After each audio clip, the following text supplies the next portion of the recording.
guys, back to the my channel र आज चाहिँ जाडो भएर आज चाहिँ प्योर भेज मन्चुरियन बनाइरहेको छु देसी स्टाइलमा र मन्चुरियनको इन्ग्रेडियन्टहरू चाहिँ मैले कटिङ गरेर राखिरहेको छु chopping onion chopping nice chopping garlic ginger र देसी स्टाइलमा बनाइरहेको छु र टमाटर पनि हाल्नु गइरहेको छु गाइस र यहाँनिर यो पनि रेडी छ वक पनि चढाएर रेडी राखेको छु र ससहरू यहाँनिर छ गाइस र यसरी नै मैले ओइल हालिसकेको छु रिफाइन्ड ओइल फर्स्ट चाहिँ मैले गार्लिक हालिदिएँ फर्स्ट चाहिँ गार्लिक हालिसकेको छु गाइस ल ओनियन पनि हाल्दैछु चपिङ ओनियन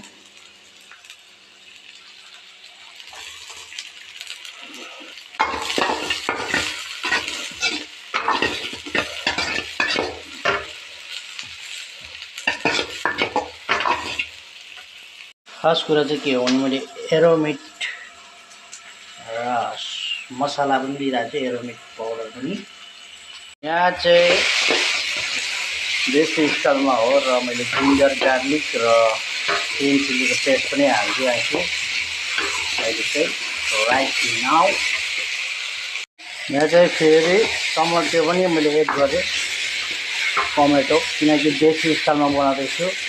मन्चुरियन त्यही भएर टमेटो पनि एड गरिदिरहेको छु गाइस फिलहाल चाहिँ मैले सबै ससहरू यहाँ एड गरिरहेको छु यसलाई चाहिँ सेमी ग्रेभी ड्राई बनाउन आँटिरहेको छु सेमी ग्रेभी टाइपको म चाहिँ हाल्नु गइरहेको छु म चाहिँ फ्राई गरेको गोभी बेटर गरेर आएको गोभी त्यही भएर गोभी मंचूरियन ये सेमी ग्रेवी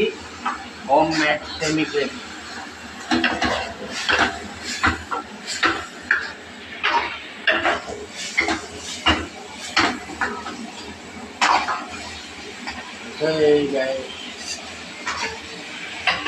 मंचूरियन चाहिँ रेडी भयो धनिया हाल्छु